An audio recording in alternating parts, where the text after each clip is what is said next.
101.1 FM, and let's get Bob Pollock on the line with us. Bob, of course, from the Extension Service, and good morning.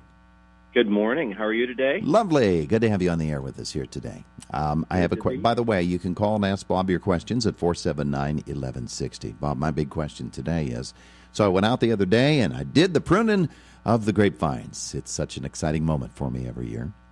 But we have two main stalks on our grapevines, and one of them, it looked like an animal might have run into it over the winter and just broke off the main stalk, reaching up toward the trellis.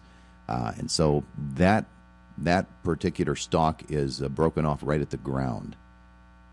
Am I going to be able to bring that baby back just by letting it grow on its own? Or am I going to have to dig it up and plant something new in there? How is there still stem there above the ground? Yes. And did you make a nice cut there? I did not do anything with it. Anything yet? No. Well, first thing to do is to make a good cut so that you don't have jagged edges there. Okay. It probably must have ripped and tore a little bit. Yeah, it did. Just looking at it, something violent happened to that stalk over the winter. Something ran into it and broke it off. So just try to determine, number one, is it still alive? Mm-hmm. So just check underneath the bark to see that what is left is still living. Make a good cut there. It may still, if you have enough stem above the ground, you may still be able to make that cut, and then there may be buds there that will still be able to break, that you'll get a new cane developing, or a couple new canes developing to replace the one that was broken off. Mm-hmm. Okay. And see just try that first, see what happens. If nothing regrows, and it's going to take a little while for that to happen, but as long as it's alive, there still should be good energy in that root system to push some new growth and get a new vine to come up. Mm-hmm. Okay. Yeah, because that's a lot of material up on your trellis that is going to have to come down. Yeah.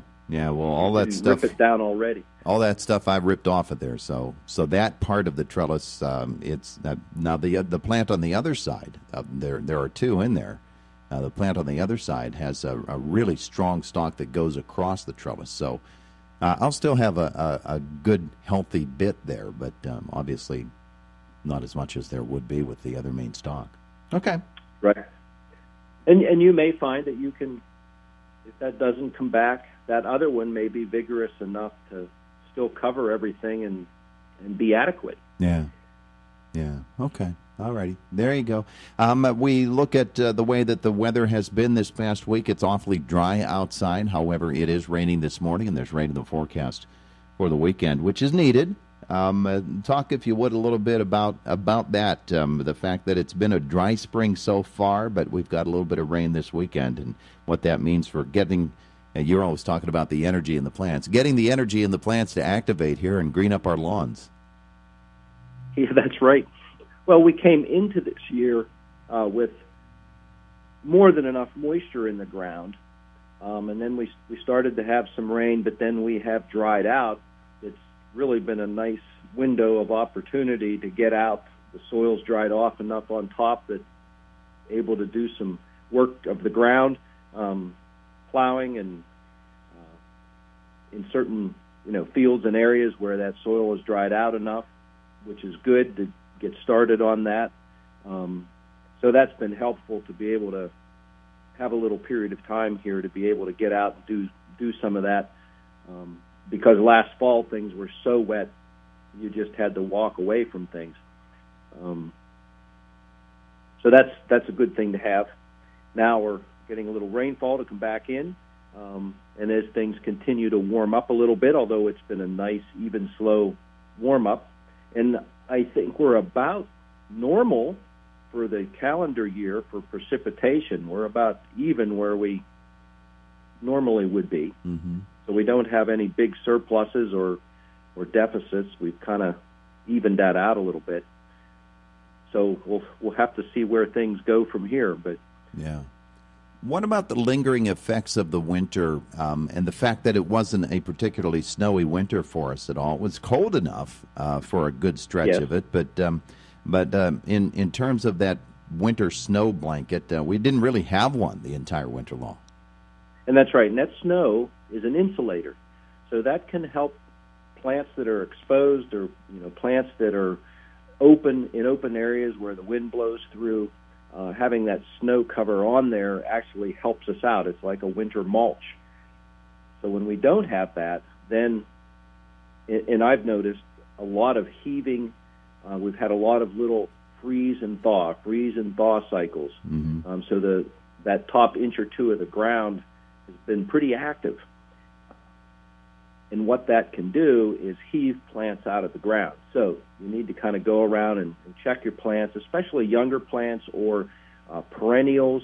Those are more susceptible.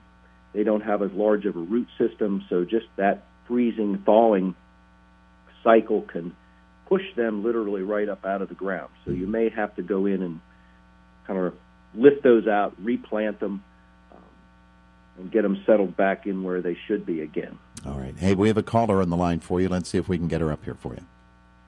Good morning. Good morning. My question for Bob is, calling about the cicadas.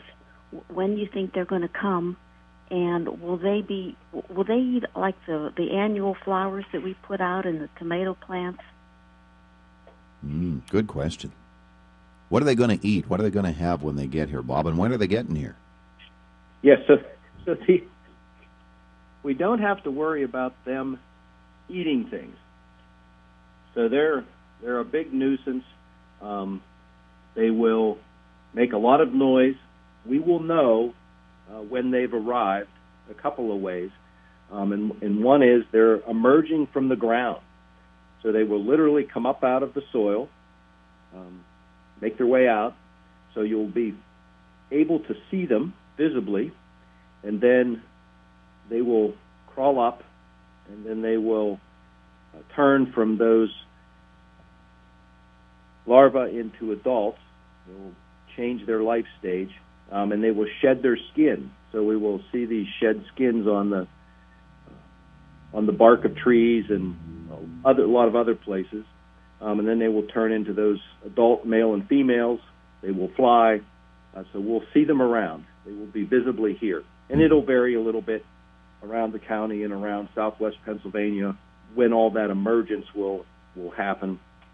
And then once they emerge, the males start singing to attract a female, and then we'll eventually get to the egg-laying stage of the females. So those adults don't feed. They're not going to eat anything, so we don't have to worry about that. Potentially where the harm comes in is the females lay eggs on branches that are generally the size of your pinky finger, or pencil size, roughly in that size range. So any new plants, and they can be trees, shrubs, fruit trees that have a lot of pencil-sized fruit, blueberries would fit into that category because they have a lot of that pencil-sized wood in them. She will sit on that branch and lay a double row of eggs, and she has this big needle that she sticks literally right into the branch. It's amazing how powerful that is. And then lays that double row of eggs in there. So what happens is that splits that branch open a little bit in order for her to do that. And it may be an inch or two long is the damage that occurs.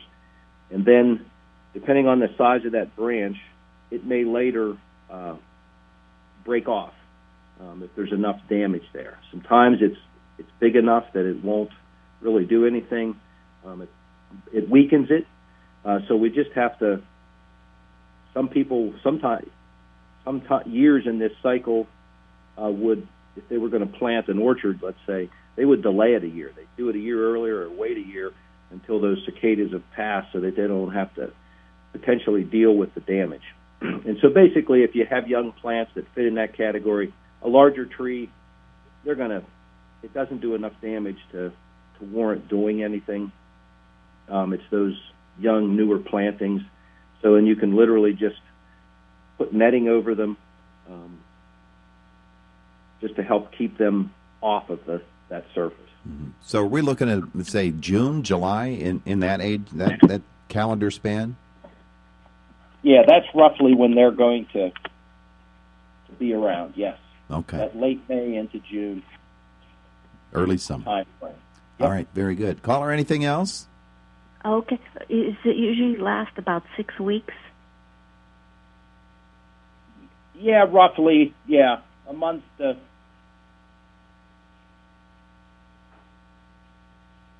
or so is usually the time frame that they're around. Okay. All right. All right. But again, Thank you, Bob. have warning. Thank you. It's one of those insects where we will be warned because we will see them coming. Yeah. All right. Well, you know what I see coming is the guy from Fox News. He's on his way. Thanks, Bob. Hey, you are welcome. We'll see you. Have a